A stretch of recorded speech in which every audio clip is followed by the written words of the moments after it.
Proctor puts the ball down, and Duke with the quick restart. I always try to look at the tempo with which teams are playing. And with 25 minutes to go, even up a goal, Duke still quick on the restarts. You can tell there's a little bit of confidence there. Not just trying to run the clock out, not playing overly deliberately, as Tony Payne feeds that one through to Christina Gibbons. Gibbons stops it before it goes over the end line. It's Payne and Gibbons now.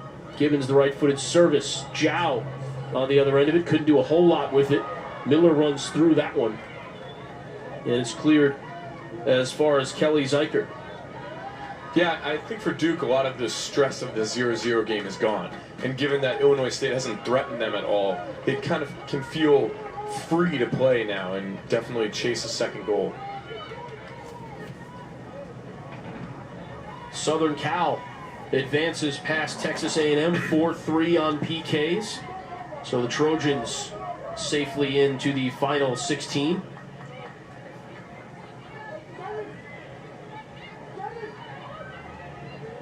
Stevens gets it back from Earlbeck. A couple of freshmen combining on that one. Now it's Burns out wide. Impressive play in these really tight spaces especially by the young Blue Devils, Ella and Olivia Earlbeck. Not easy to play when, as I've said multiple times, when you have this many defenders all right on top of the 18. Duke's playing in some really tiny windows.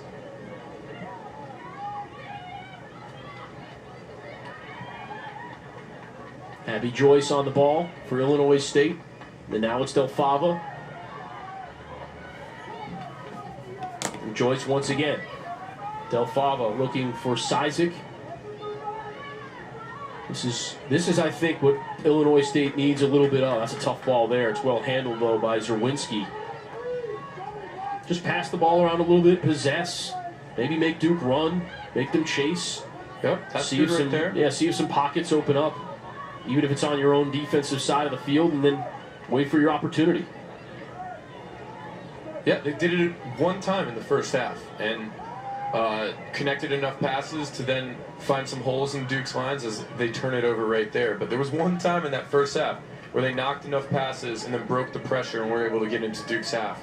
But we're just not seeing enough out of that. So I thought not enough of that. Yeah, and I thought right there that was great, and then a dash of impatience. Yep. Illinois State had done well to build, and then try to play that long ball. And obviously, you're trying to target Lauren Caleb. She's got 17 goals on the year. You want to get the ball to her as much as possible, but maybe another pass or two or three or four, and suddenly she's able to make a run in behind some defenders, or you can create a little better opportunity than that one that the Redbirds just tried to slide past the Duke defense.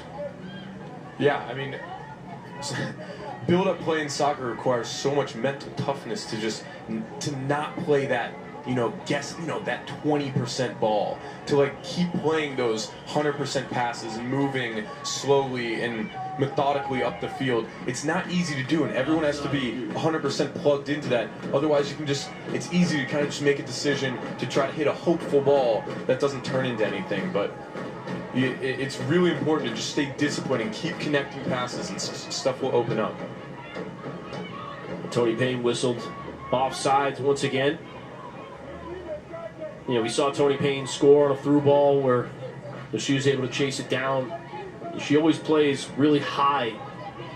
It forces the defense to be cohesive, but you can't catch her off sides if you step up as a line, as a unit. And one thing the Duke coaching staff has done phenomenally well with Tony Payne is Tony Payne naturally likes to get the ball at her feet and use her really quick feet and dribbling ability to create problems, but that's not always the most effective way of soccer. I think the coaches have worked with her a ton on making runs in behind defenses and using her speed, not with the ball to dribble, but using her speed to just straight up run in behind people and just beat them with pace. And I know that's one thing that the coaching staff has been working a lot with her on, trying to convince her to play that style a little bit more, because she can be so effective at it. Burns making the run out of the back. Earlbeck a bit too strong for her. We'll have a substitution for Illinois State as Brianne Richards, the senior, comes back on. She will replace Kylie Zerwinski. Just have not seen a lot of substitutes in this game for either team. A couple here and there. Tony Payne turns. Ball tries to thread that one through to Ncaa, who gets it inside the 18-yard box. She tries to line up the left foot, still fighting for it. Now it's Gibbons over to Tony Payne. Payne with the left foot deflected, and that's going to be a corner kick. So good work by Mia Ncaa there to keep that possession alive.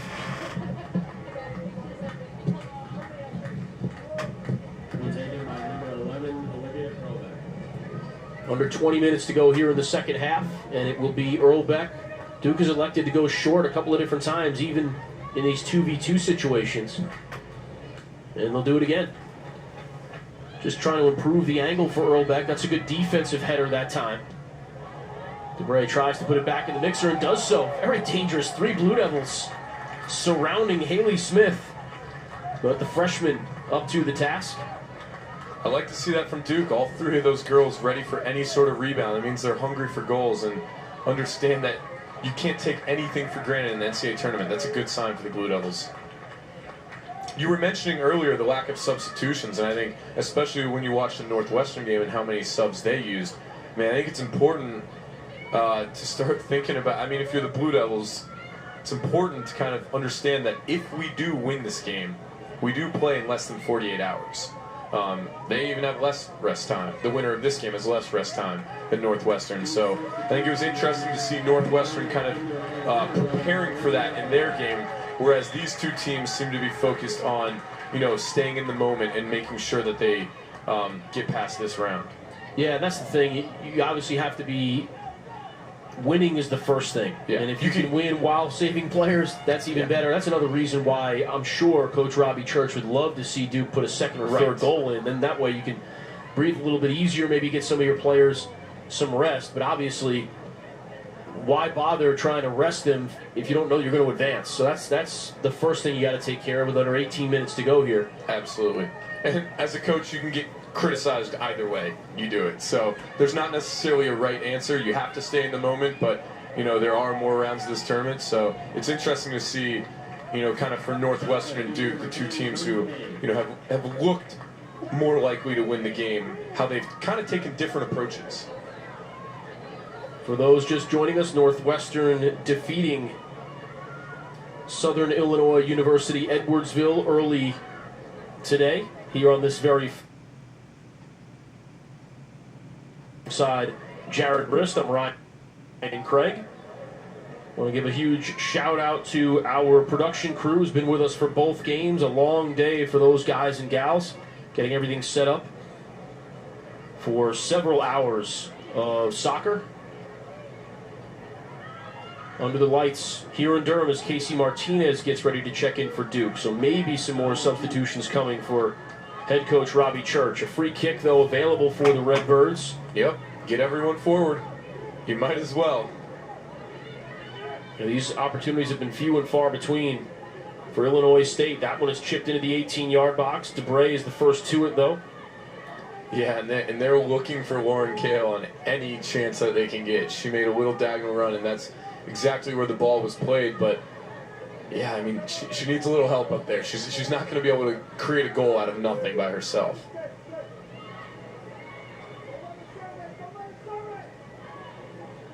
DeBray. Illinois State first to it. There is Kale. Trying to turn. Feathers that one through. Chelsea Burns forced to play it for a corner kick. Great ball by Lauren Kale there. Yeah, she's had a handful of touches in dangerous places and already having an impact in drawing a set piece for Illinois State. Kelly Zeikert, a great two-way player, is getting ready to tee this one up for the Redbirds. And Kale is standing on that near post right next to Mia Ncaa right there. You definitely, if you're Christina Gibbons, don't want to let her get in front of you as she is currently. That one in the back of the net. 1-1. Hard to see what happened. Just a ton of bodies in the 18-yard box. You want to talk about being opportunistic. Illinois State, its second shot of the game compared to 25 for Duke, finds the back of the net. And if you are the Redbirds right now, you have to feel really good about your situation. And for all the 4 corner kicks in the first half for Duke that were knocking on the doorstep and getting blocked by bodies, the same thing just happened for Illinois State, yet a different outcome, and the ball finds the back of the net. It was Brooks Sizik.